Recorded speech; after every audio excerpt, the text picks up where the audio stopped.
Tuhan selalu memberitahukan sesuatu yang baik untuk kita sebelum kita melakukannya.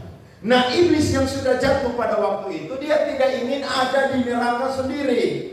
Dia ingin mengajak orang atau kelompok ada bersama dengan dia. Sehingga iblis memakai satu binatang yang paling cerdik pada waktu itu, namanya adalah ular. Saudara tahu, ada penafsir Alkitab yang berkata bahwa yang berbicara dengan Hawa pada waktu itu bukanlah ular, tapi yang berbicara dengan Hawa pada waktu itu adalah iblis sendiri, tetapi medianya adalah ular.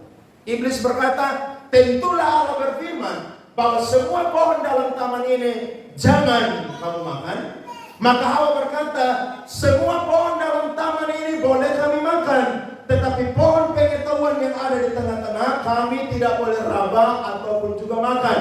Ketika kami melakukan itu, maka kami akan jatuh dalam dosa.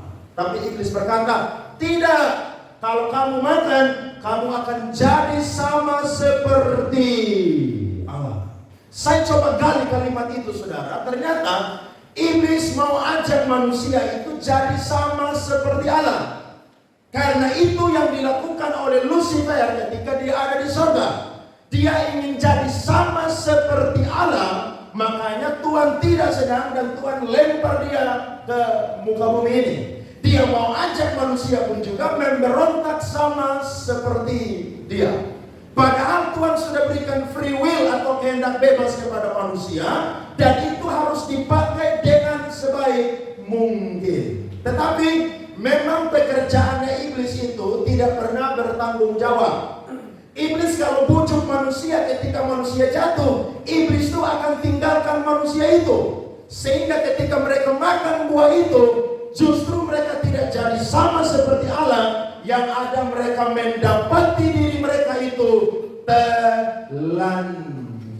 Maka Tuhan ketemu mereka, yakni manusia. Dan Tuhan bertanya, di manakah engkau? Maka Alkitab mencatat Adam dan Hawa itu menyembunyikan diri mereka. Kenapa mereka menyembunyikan? Karena mereka merasa malu. Mereka merasa malu, saudara-saudara. Padahal sebelumnya mereka itu tidak malu. Tapi ketika mereka jatuh dalam dosa, mereka itu menjadi malu. Makanya orang kalau buat dosa pasti akan malu, saudara-saudara. Kalau dia melakukan pertama kali. Tapi kalau dia sudah biasa lakukan, maka dia menjadi orang yang tidak tahu malu. Betul? Kalau dia baru jatuh satu kali, pasti dia akan malu. Kenapa? Ya karena memang melanggar aturannya Allah. Tapi kalau dia buat terus, maka pasti dia tidak tahu malu. Orang Kupang bilang, urat malunya sudah apa? Putus. Coba lihat kiri kanan. Urat malu belum putus, toh?